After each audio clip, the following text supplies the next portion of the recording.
ब्राय करम हमारी हौसला अफजाई के लिए हमारा चैनल ज़रूर सब्सक्राइब कीजिए और बेल आइकॉन को प्रेस कर दीजिए ताकि हमारी हर नई वीडियो आपको वक्त पे मिल सके।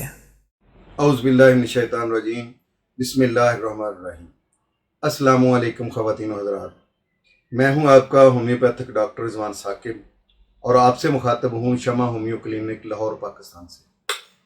आइए आज बात करते हैं हम डायबिटीज़ टाइप 2 पे।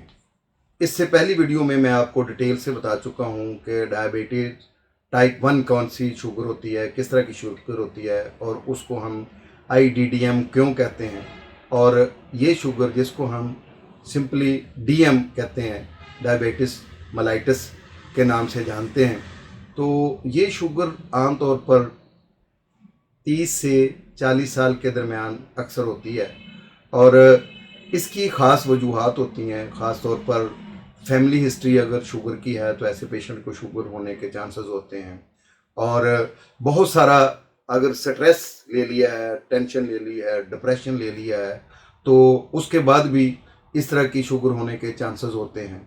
मेरे पास एक पेशेंट आते हैं तो उन्होंने मुझे ये बताया बड़ी डिटेल के साथ कि मेरा बेटा जो है वो बाहर के मुल्क में गया हुआ था और मैं इधर पाकिस्तान के अंदर था, तो वहाँ पे मेरे बेटे को जॉब से जो है वो इनकार हो गया। उसको छुट्टी दे दी कि जाओ तुम फारग हो। अब वो जब छुट्टी उसको मिल गई तो उसके बाद उसका जो क्वार्टर था जिसके अंदर वो रह रहा था, वो उसके लिए उसमें जाना भी दाखिला उसका बंद हो गया क्योंकि वो फैक्ट्री की तरफ से था, उसको जो अलाट हुआ था। तो अब क्या हुआ कि वो उसने ढूंढा कि मेरा कोई हमवतन यहाँ पे मौजूद हो तो मैं उसके पास जाकर रह लूँ। तो उसको अपने एक दूर पार के अजीज़ जो हैं वो मिल गए, तो उनके पास रहने के लिए उसने वो एड्रेस ढूंढा और जाने की कोशिश की। और शदीद ठंड का सर्दी का मौसम था और वो वहाँ उनका उसने दरवाज़ा नॉक किया और उनको पता था कि मेरे से उनका रब्ता हुआ है, तो उन्होंने वो जानबूझकर दरवाज़ा नहीं खोला। अच्छा, अब वो दरवाज़ा ना खोला तो उसने ये सारी स्टोरी जो है ना अपने वालिद को बताई, जो मेरा पेशेंट है उसको बताई। तो उसने जब ये सुना तो उसने बताया कि अब्बू जी मैं जो है ना इस वक्त परदेश में बिल्कुल तनहा हूँ और इस वक्त जो है मेरे साथ ये वाक़या बीत गया है और बाहर शदीद ठंड है, सर्दी है, और मैं इसमें सारी रात जो है मैं कैसे गुजारूंगा, मैं तो मर जाऊंगा इतनी ठिठुर ठिठुर का सर्दी में, और मेरे पास कोई और इंतज़ाम भी नहीं है रहायश का, मैं क्या करूं।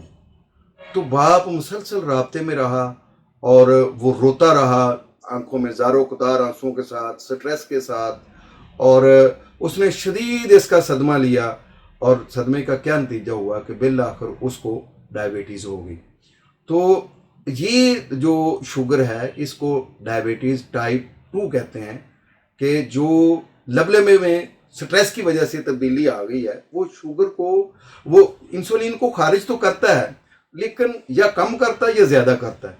इतनी इंसुलिन वो खारिज नहीं कर पाता कि जितना कि इंसान ग्लूकोज को, कार्बोहाइड्रेट्स को इनटेक कर रहा है। अब जितना इंसान मीठा यूज़ करता है, मीठी चीज़ें खाता है, जितनी शुगर खाता है या जितने कार्बोहाइड्रेट्स लेता है, उतनी जब इंसुलिन खारिज नहीं होती, कम होती है, तो ग्लूकोज ब्लड में बढ़ जाता है, और अगर ज़्यादा होती है तो वो कम हो जाता है। तो ये अप्स एंड डाउन्स जो होती है इसको हम कहते हैं डायबिटीज़ मेलाइटस टाइप 2 इसको कहा जाता है। तो ऐसी शुगर जो होती है वो स्ट्रेस से भी होती है, और ख़ानदानी जब जो वालिदैन में ख़ानदानी हिस्ट्री हो तो उससे भी होती है। तीसरा काम जो है वो मोटापे से होती है। तो डायबिटीज़ टाइप 2 जो है इसकी बड़ी काज जो है वो मोटापा भी है। हमें अपने बॉडी को कंट्रोल करना चाहिए, वेट को कंट्रोल करना चाहिए, और हमें किसी भी स्ट्रेस से बचना चाहिए, एंजाइटी से बचना चाहिए। और इसके अलावा ये है कि हमें इस शुगर के अंदर सहल पसंदी जो है ये भी शुगर का बायस बनती है।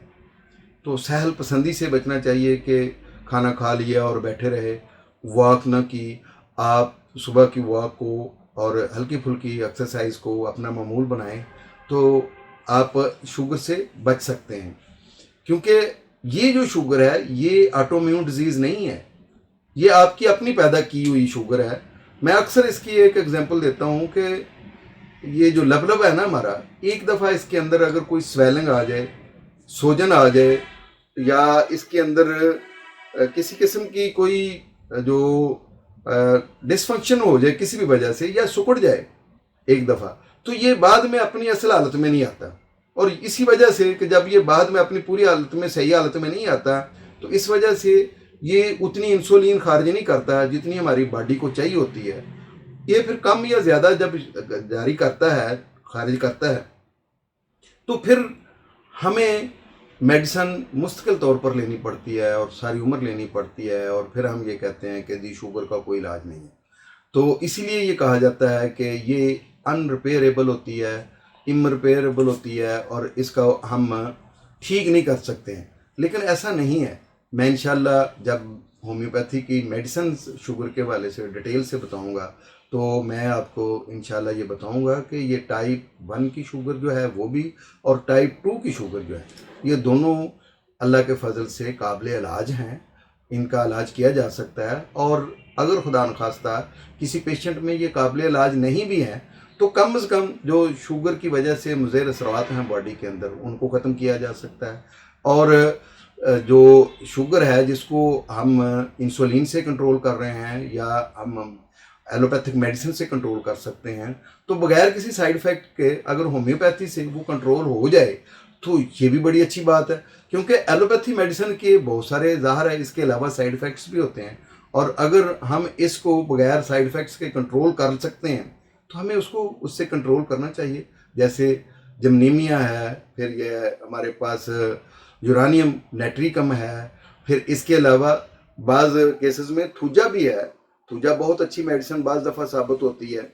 और इसके अलावा हमारे पास साइजीजियम है, बहुत अच्छी मेडिसिन है शुगर के लिए। नेट्रम सल्फ है, एसिड फास है। तो ये बहुत सारी मेडिसिन हैं जिनका हम डिटेल से बाद में जिक्र करेंगे कि इनके ज़रिए से इस शुगर को कंट्रोल किया जा सकता है। शुगर की तीसरी किस्म जो है, जेस्टेशनल शुगर जो है, जो होती है, उसके बारे में हम इंशाल्लाह अगली वीडियो में डिटेल के साथ बताएंगे कि तीसरी किस्म की शुगर जो है वो क्यों होती है, कब होती है, और उसका क्या इलाज मुमकिन है या नहीं। बहुत शुक्रिया। अल्लाह हाफिज़। अस्सलाम वालेकुम।